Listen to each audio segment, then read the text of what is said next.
Om Namo Bhagavate Vasudevaya. Om Namo Bhagavate Vasudevaya. Om, I bow to the Lord Vasudeva. Joy to you, friends. We've been talking about the battle between the ego and the soul, the war of Kurukshetra, the battlefield where the soul and the ego battle it, fight it out at close quarters. That battlefield is not something outside, it's in the spine. And you find some energy trying to bring you upward and other energies trying to bring you downward. And that battle must be resolved. This is the great error that Freud made. He thought, well, there are no higher aspirations to work for. It's all your own delusions. What you really are is a sexual being. Therefore, the more you give in to that, the happier you will be, the more self-integrated you will be. It didn't work, did it? Those who go through Freudian analysis go through it for years and years. And I've never yet met a saint to come out of psychoanalysis. You will not become freed that way. You will become freed when you ask God and His grace to change you. This is why why Dronacharya, the preceptor, the guru, or teacher of the Pandavas and the Kauravas, sides with the Kauravas, with the downward pulling side in the battle. But the tendency to rise, we have some of that brought over from the past, a wish to seek higher values. But what really gives us the power to rise is never from ourselves. It's only the grace of God. No one can free you but God. You must understand that the more you look upward, the more He brings His energy down to lift you up. This was the aspect of things that Freud was incapable of understanding. There is a superconsciousness in our selves, subconscious, conscious, and superconscious. And he threw them all together into a big bin of subconsciousness, but it doesn't work. The superconscious is the source of higher inspiration, all the source of genius. Genius doesn't mean that you're more intelligent than others.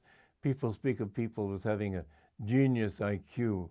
Well, the Mensa, those people who are the highest 2% in the IQ range, many of them are barbers, ditch diggers, maybe not ditch diggers, but very ordinary human beings.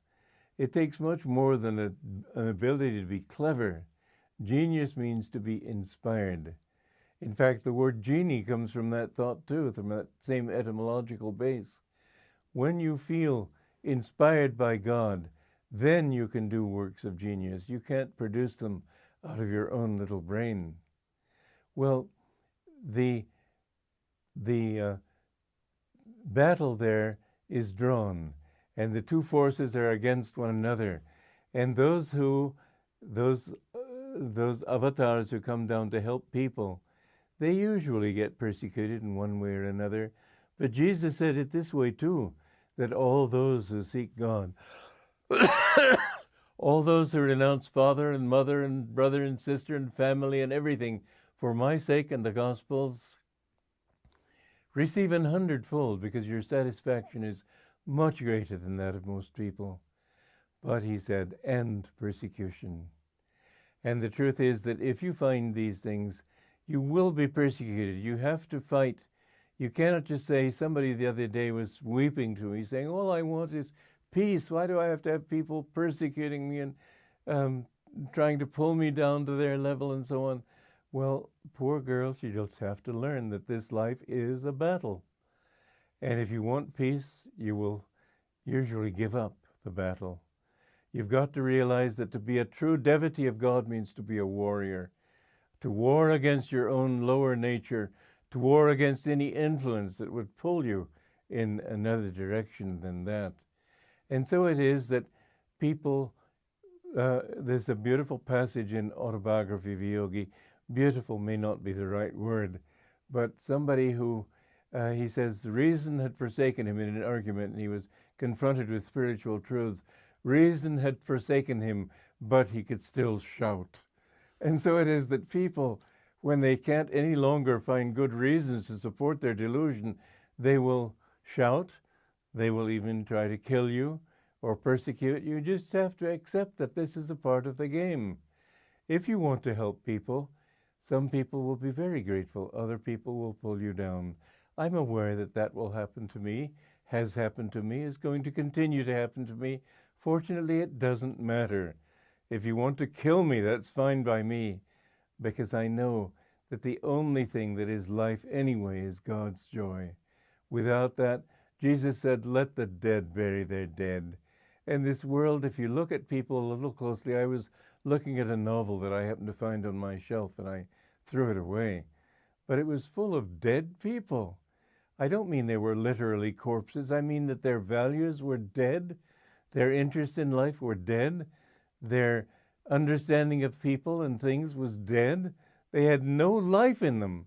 There was no joy. There was no sense of the wonder of things. There was only a sense of, yep, gotta work, yep, gotta eat, yep, gotta make love, yep, gotta do this. It was absolutely pathetic. I had to throw the book out. I was sort of reading through it like this, and absolute bilge. But this is what the world loves, because to them, that's the way things are. What's the argument? That's just people, that's just life. But it isn't, it's death. Don't you see that until you have God's joy, you don't have life?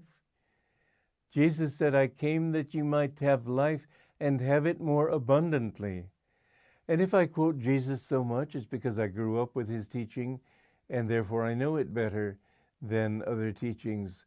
But the truth is truth everywhere. You can't say that any particular expression of it is the only expression of it. All great teachers of God, all great souls who knew God, they all say the same thing. We must get out of this ocean of suffering and misery, ocean of delusion, and understand that we are little children of God, and that the only thing worth having is his love, his kindness, his forgiveness. The spiritual path is so simple when you understand these truths. God himself is not a stern judge. He wants to bring you to him. He wants you to love him and to understand, but he wants you to do it not because the truth has been forced upon you, but because you've had the discrimination and the intelligence and the discernment to know what it's really all about. And this, unfortunately, does take time. Well, I'd like to make that time as short as possible for you. Therefore, these talks. Joy to you.